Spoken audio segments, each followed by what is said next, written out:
Hola, esto es Legal News, soy Augusto Van Tienen, director académico de la plataforma de contenidos On Demand Master Law Global. Vamos a hablar sobre residencia fiscal y para ello hemos invitado a Martín Caranta, miembro de la firma Lisicki Lipvin y Asociados. Así que Martín, te quiero agradecer que nos acompañes y para un poco arrancar esta charla contigo sobre este tema tan particular, te quería hacer una primera pregunta, que es, digamos, ¿qué es la residencia fiscal y por qué esta es tan relevante para los fiscos? Bueno, antes que nada, gracias Augusto por la invitación, un placer estar con ustedes. Y el tema elegido, bueno, es un tema que está muy de moda ahora en nuestro país, ¿no? Desde hace ya un par de años, y tiene que ver justamente con una fuerte presión fiscal, ¿sí? Tanto en impuesto a las ganancias como también en lo que es el impuesto a los bienes personales, porque a finales del año 2019, con la ley 27.541, que fue la primera reforma fiscal del actual gobierno, se cambió para bienes personales el criterio de vinculación, que era domicilio, por residencia. ¿Está bien? A ver, y con esto empiezo a responder un poco tu pregunta, ¿sí? La residencia es un criterio a nivel fiscal, un criterio de vinculación de un sujeto con un Estado. ¿Está bien? Entonces, a partir de determinados criterios, un Estado tiene poder de imposición sobre ciertas personas. Poder de imperio, poder de imposición, poder tributario, es todo lo mismo, ¿sí? Esos criterios clásicos son el domicilio, la nacionalidad o la residencia, ¿sí? La residencia tiene dos partes, digamos, ¿no? El parte animus y el parte corpus, o sea que es algo mucho más fuerte, algo mucho más permanente que un domicilio, ¿sí?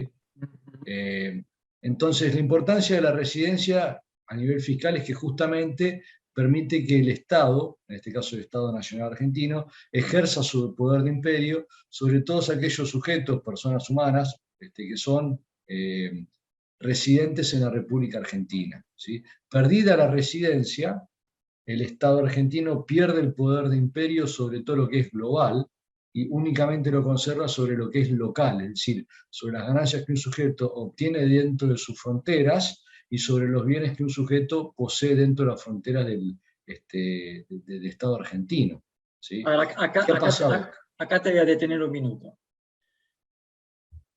Digamos, para quienes no somos tributaristas, residencia y domicilio suena como algo muy parecido, ¿no? Entonces, para hacer una distinción clara en cuál es la diferencia entre domicilio y residencia fiscal, a ver si te entiendo. Yo tengo entendido, por ejemplo, que el sistema norteamericano, lo importante es puede ser que sea básicamente como la nacionalidad, no importa dónde estés, si sos americano, tributás. En cambio Es correcto. nosotros tenemos un criterio que creo que es distinto, y que acá es donde empieza a jugar el tema, puede ser de dónde está tu residencia. Exactamente. El domicilio, uno puede decir, yo tengo domicilio legal en Montevideo, por ejemplo, ¿sí? Pero la realidad es que la residencia, que es el lugar donde la persona permanece, donde vive, a lo mejor pasa por otro lado, ¿sí? Entonces, la residencia indica algo mucho más estable, algo más permanente, ¿sí? Justamente por eso, porque es más fácil cambiar de domicilio que de residencia, ¿sí?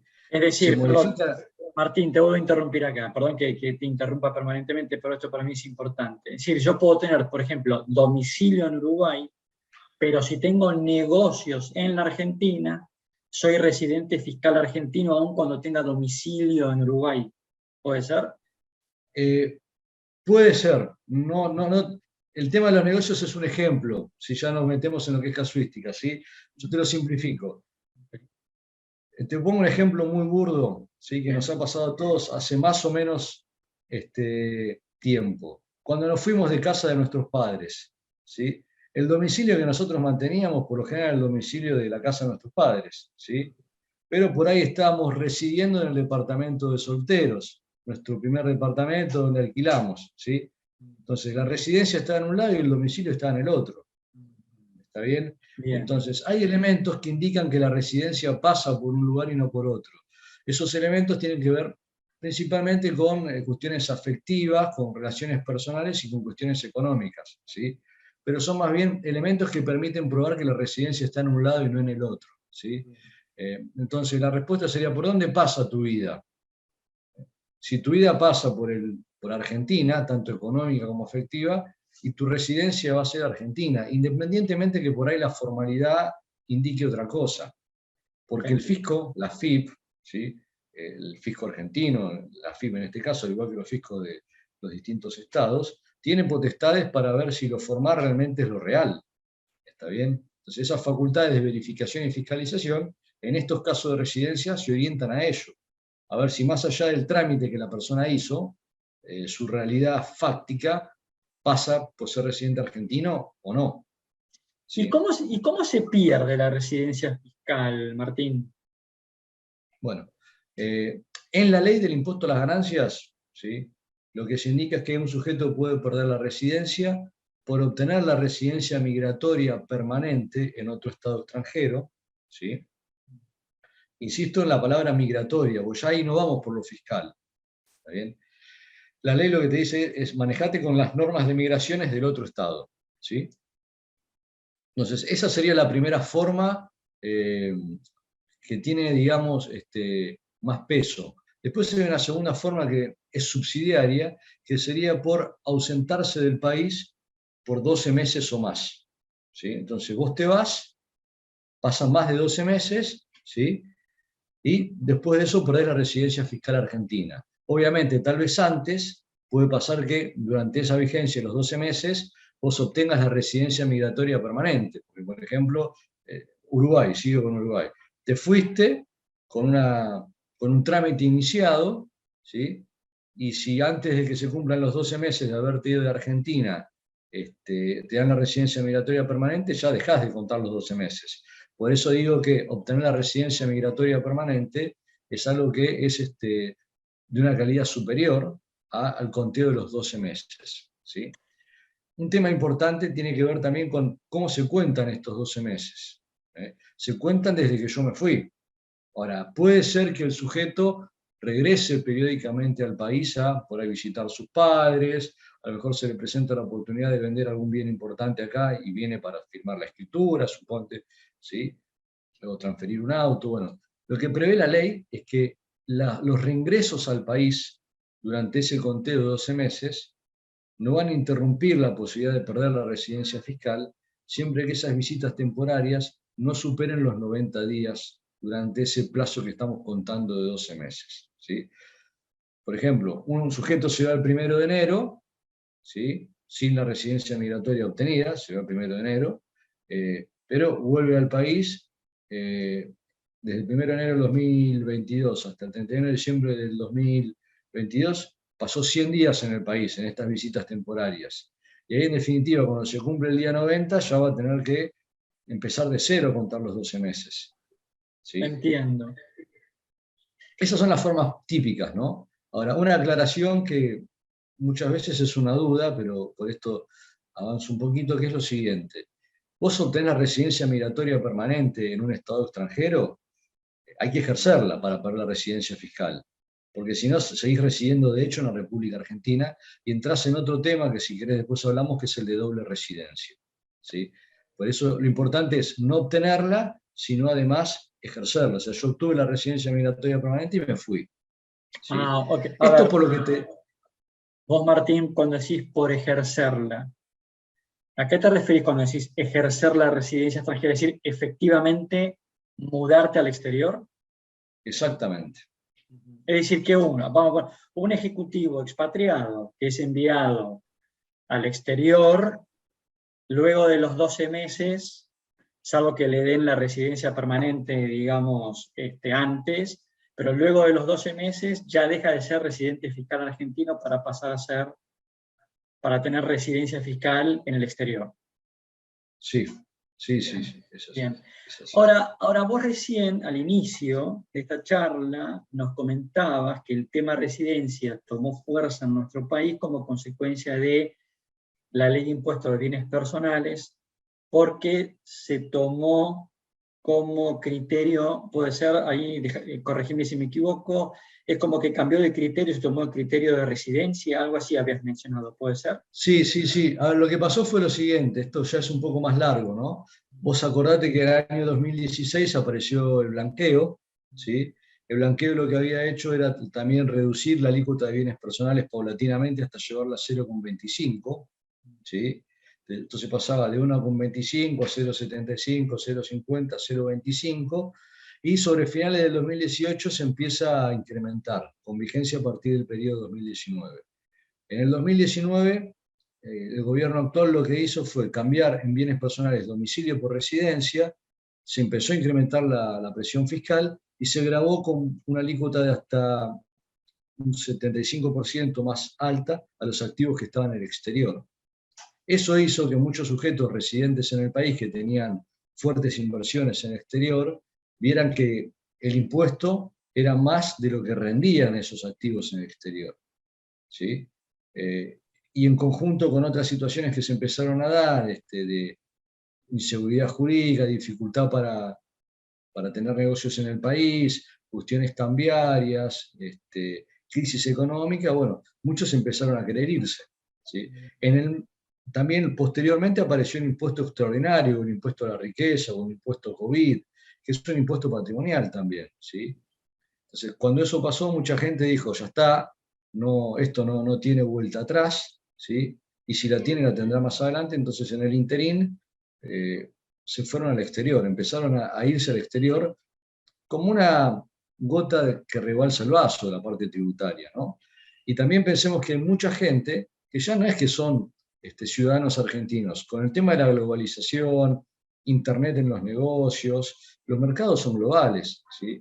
Uno de los casos que más ruido hicieron a nivel mediático fue el del Galperín, que fue el fundador de Mercado Libre, ¿sí? Claro, porque los negocios ya son globales, no pasan por Argentina, no pasan por dónde está la oficina, ¿sí? Entonces, bueno, y ahora finalmente, cerrando el año 2021, se confirmó que esta alícuota de bienes personales incrementada no iba a durar 2 años, sino que se prorrogó hasta lo que dure la vigencia del impuesto sobre los bienes personales. Esta alícuota que es de 2,25, la alícuota más gravosa para los activos que están en el exterior. Entonces, todavía había un grupo de empresarios o de sujetos retirados con altos patrimonios que estaba viendo qué hacía, y muchos de estos, con la situación que te comento, tomaron la decisión final de irse al exterior, ¿sí? Ahora, Martín, acá quiero hacer un paréntesis, ¿no? Yo tengo activos en Argentina. Olvídate de que tenga activos en el exterior, tengo activos en Argentina. Y decido mudar mi residencia fiscal al exterior. Es decir, dejar de ser residente fiscal argentino. Por más que yo tenga mis principales activos, mi fuente de ingresos sea Argentina, el hecho de que yo mude mi residencia, es decir, que yo me mude al exterior, hace como que cambie mi residencia fiscal y por lo tanto, por ejemplo, deje de pagar impuestos a los bienes personales sobre los bienes que tengo en la República Argentina.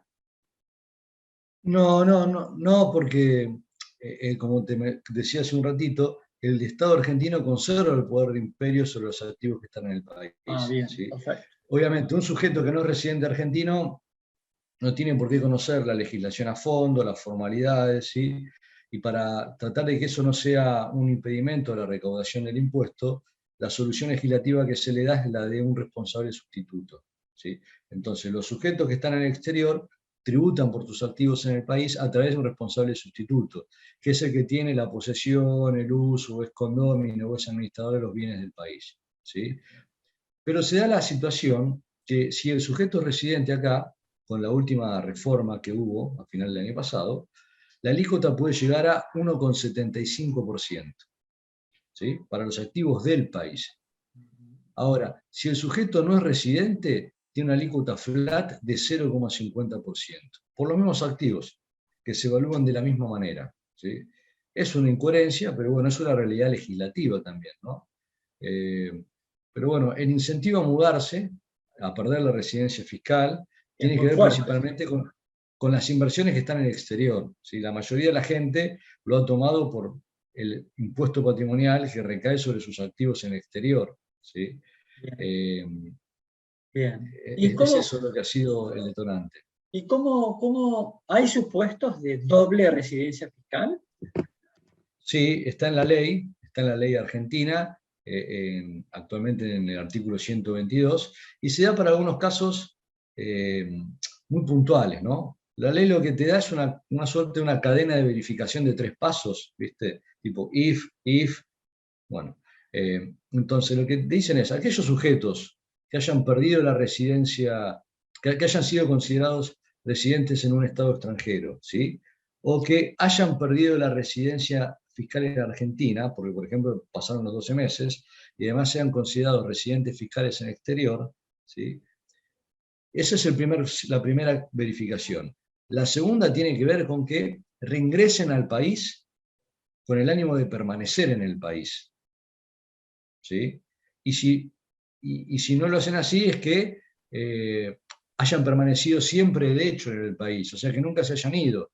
Pensar en el sujeto que obtuvo su residencia migratoria en Uruguay, ¿sí? Que es algo que muchos argentinos la tienen, pero era una tarjetita más en la billetera, ¿sí?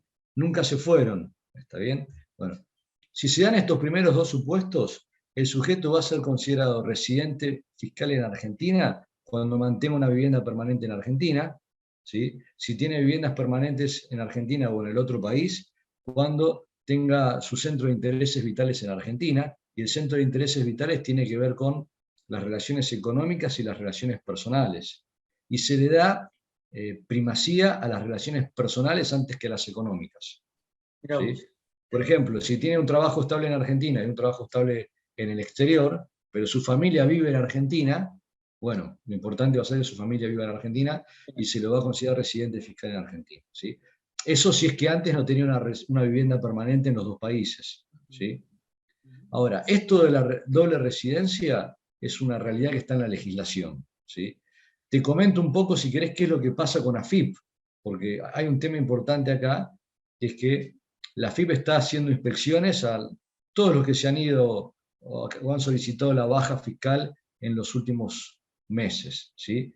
Y la AFIP lo que trata de ver es que haya una doble residencia. Entonces, para eso, lo que verifica es la parte formal, ¿sí? O sea, si obtuvo la residencia migratoria en el exterior, o si pasó más de 12 meses en el exterior, ¿sí? Después también va a contar los días que un sujeto está en el país o en el exterior. Esto lo hace a través del intercambio de información con la Dirección Nacional de Migraciones, ¿sí? Y después va a tratar de hacer algunas preguntas para ver si el sujeto cumple con indicios de doble residencia en el país. Entonces le va a preguntar, por ejemplo, dónde tiene su vivienda permanente, o si tiene vivienda permanente en Argentina y en qué otro lugar, qué bienes registrables tiene en Argentina, cosa que no tiene nada que ver con lo que dice la ley, pero lo pregunta igual. Va a preguntar, por ejemplo, qué consumos tiene en el país, ¿sí? Que tampoco tiene que ver con lo que dice la ley para la doble residencia, porque, a ver, hay algunas cuestiones que pueden ser tomadas como un indicio de, pero en definitiva el indicio solo va a respaldar lo que la ley diga. ¿Sí? Pero bueno, ¿qué me parece importante como para que quede claro de esto, Augusto? Es lo siguiente, que entendamos que la AFIP está revisando todos los casos de pérdida de residencia fiscal, ¿sí? Que es importante que quien se quiera ir al exterior para aliviar su carga fiscal sea prolijo, ¿sí? Porque la AFIP va a estar muy agresiva en estos temas. ¿Sí? Y te comento algo, lo que la AFIP hace es ver, después del primer año del sujeto que pidió la baja fiscal, ¿sí? Si ese sujeto ha vuelto a la Argentina más de 90 días. Y si ha vuelto más de 90 días, va a tratar de investigar si tiene doble residencia o no. ¿Sí? Ahora, el tema de los 90 días no está en la ley, no está considerado para esto en la ley. ¿Sí? Bien. Pero bueno, es cierto que estar en un tiempo prolongado en un lugar puede indicar que hay un ánimo de permanencia. ¿Y ¿Sí? Pero también es cierto. ¿Y cuáles son en la práctica, Martín, los efectos de tener doble residencia fiscal? Y es puede ser muy caro, ¿sí? Porque implica pagar impuestos en Argentina como residente, por el criterio de renta mundial, que te graba las ganancias del país, las ganancias del exterior, los bienes del país y los bienes del exterior, y en el otro país donde el sujeto es residente, también va a pagar los impuestos que correspondan, según su régimen tributario. Entonces, en definitiva, puede ser pagar impuestos dos veces. Bien. ¿Sí? Y Si hoy, viene en Argentina, el sujeto se podría tomar como crédito fiscal el impuesto análogo que pagó en el exterior. correcto. ¿Está bien? Pero puede salir muy caro. Y hoy, ¿no es cierto? Dada tu experiencia, si uno va a la FIP a pedir la baja, ¿cómo, digamos, está siendo, la FIP está siendo generosa en el otorgamiento de la baja o están poniendo trabas en la rueda? No, la verdad es que no han habido trabas ni palos en la rueda, ¿sí? Te cuento un poco cómo funciona la situación, ¿está bien? Es una presentación de un formulario vía web con clave fiscal, ¿sí? Con el password que utilizan todos los contribuyentes para presentar sus declaraciones juradas, para chequear su cuenta corriente, etc. Y lo que hay que hacer es solicitar la baja por pérdida de residencia fiscal y acreditarla a través de algún documento PDF que se debe adjuntar, como por ejemplo una resolución en el Estado extranjero que otorgue la residencia migratoria permanente, ¿sí? Si es en idioma extranjero, tendrá que estar traducida y además apostillada, ¿no? Si el sujeto pierde la residencia porque estuvo más de 12 meses fuera del país, tendrá que presentar escaneado el pasaporte donde se pueda ver que estuvo más de 12 meses, ¿sí? Bien. Se presenta y por lo general la baja se otorga por sistema, digamos, no es que hay una verificación en ese momento, ¿sí? Ok. Sí, lo que hace el fisco es a los pocos meses abrir una inspección sobre el sujeto y empezar a requerir la información con esto que te decía, ¿sí? Para ver bien dónde está viviendo, qué bienes mantiene en Argentina, por dónde pasa su vida económica, ¿sí? Qué pasa con su grupo familiar, si se mudó con él o no, si tiene hijos en edad escolar, dónde están yendo, a Claro. la escuela de Argentina o la escuela del exterior, ¿sí? A ver, la realidad es que el que se mudó en serio no te debería tener inconvenientes, porque Bien. si uno se muda con la familia, obviamente el colegio la escolaridad tiene que pasar por el otro país, Totalmente. ¿sí? ¿Está Bien. bien? Pero Y bueno, siempre digo, esto tendría que ser algo planificado, ¿sí? Uno tendría que asesorarse con la gente que está en estos temas a los efectos de evitar dolores de cabeza, ¿sí? bien. La realidad es que la FIP todavía no ha cerrado todas las inspecciones que tiene. Acordate del COVID, que hubo una suerte de parate en la actividad fiscal, la FIP se dedicó a lo básico, ¿sí? Entonces todavía hay muchas inspecciones abiertas, hay más aperturas que cierres, por decirlo de alguna manera, ¿sí? Pero en definitiva, la FIP no va a poder desconocer la ley, ¿sí? La ley es bien clara con cómo se pierde la residencia y cuándo hay doble residencia, ¿sí? Y además te agrego un tema que no mencioné antes, pero que sí me parece oportuno traerlo a colación, que tiene que ver con la existencia, además de la ley de ganancias, de convenios para evitar la doble imposición, que Argentina ha suscrito con otros países, ¿sí? Entonces, la mayoría de los convenios están redactados en base al modelo de la OCDE, ¿sí? Y hay un artículo que es el cuarto que habla de personas, y cuando define a las personas te habla de residencia. Entonces, hay casos donde un sujeto incluso puede perder la residencia a partir de lo que establece un convenio para evitar la doble imposición. Ajá. Porque un convenio, por ejemplo, lo que te dice es que es persona residente de un Estado aquel que, de acuerdo a la legislación interna de ese Estado, paga impuestos Ah, en mira ese vos, qué Estado, interesante. ¿sí? Entonces, hace un tiempo hubo un ruido bastante grande en el año 2020, porque Uruguay hizo algunas modificaciones a través de un decreto para tramitar más fácil la residencia fiscal en Uruguay, ¿sí? Y esto no era menor. Uruguay con Argentina tienen un convenio, ¿sí? Tiene lo que te decía sobre la definición de persona y residente. Entonces, si la persona que se mudaba al Uruguay, que estaba demorando la tramitación de la residencia migratoria, porque bueno, estábamos en cuarentena y Uruguay también tenía una capacidad operativa que no se había incrementado producto de la cuarentena, lo que hacía Uruguay a tratar de acelerar la salida fiscal de Argentina a través de la residencia fiscal, porque si un sujeto argentino tenía la fiscal, ya no se regía por la residencia migratoria que dice la Ley de Ganancias Argentina, sino se regía para perderla por el convenio para evitar la doble imposición. ¿Viste? Y el convenio, como es una ley entre dos estados, tiene supremacía frente a la normativa interna de cada estado. Perfecto, bien por los uruguayos. Bien, para concluir, Martín, después de estas auditorías, resulta ser que la AFIP llega a la conclusión de que tu residencia fiscal sigue siendo la Argentina, ¿no? ¿Hay algún tipo ¿Qué de, hacemos, no? ¿hay algún tipo de queja, algún tipo de recurso? Sí, mirá, a ver, primero y principal, acá hay que tener presente algo, que la residencia no es algo in eternum, ¿sí? Entonces, la residencia tiene que ser evaluada año a año, ¿está bien? Entonces, por ahí la AFIP para el primer año dice, mira, no estoy de acuerdo con que no seas residente fiscal argentino o con que la hayas perdido, pero eso no quiere decir que esto va a ser así por siempre. Por ahí para el segundo año es mucho más fácil de demostrar, y el tercero también, ¿está bien? Y también la historia de un sujeto que se fue y permaneció durante mucho tiempo fuera de Argentina, acredita esto de la residencia permanente en el exterior, ¿sí? Entonces, lo primero es tener claro que la AFIP se oponga no quiere decir que sea algo que tenga efecto para siempre, ¿sí? Y respondiendo a tu pregunta, esto es una decisión administrativa, ¿sí?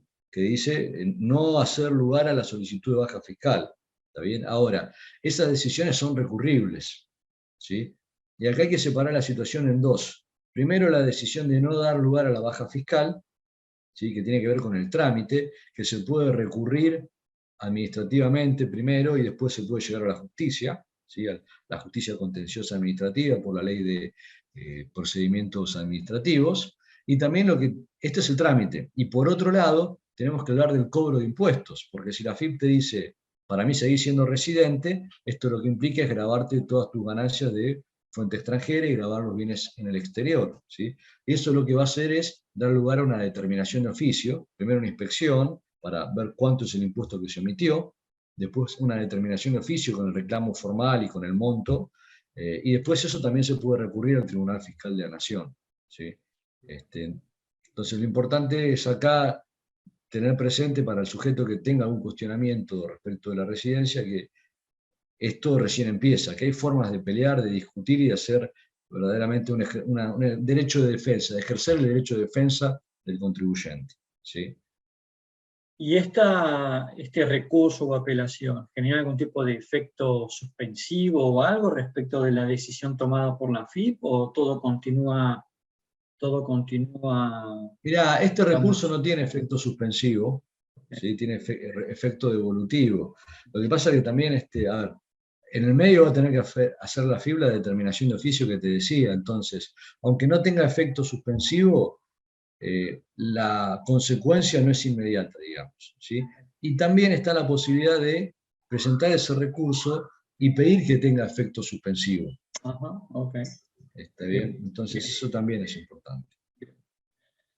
Bueno, Martín, la verdad que muy interesante haber hablado contigo sobre este tema de residencia fiscal. Creo que es un tema impositivo que le va a interesar a muchos, y para aquellos que estén escuchando este encuentro, las principales enseñanzas que nos deja Martín o consejos es esto de una adecuada planificación para evitar dolores de cabeza y estar adecuadamente asesorado, ¿no es cierto?, frente a la decisión de hacer cambio de residencia fiscal. Así que, Martín, para Liga News te agradecemos que nos hayas acompañado y, como siempre, muy claro en tus exposiciones.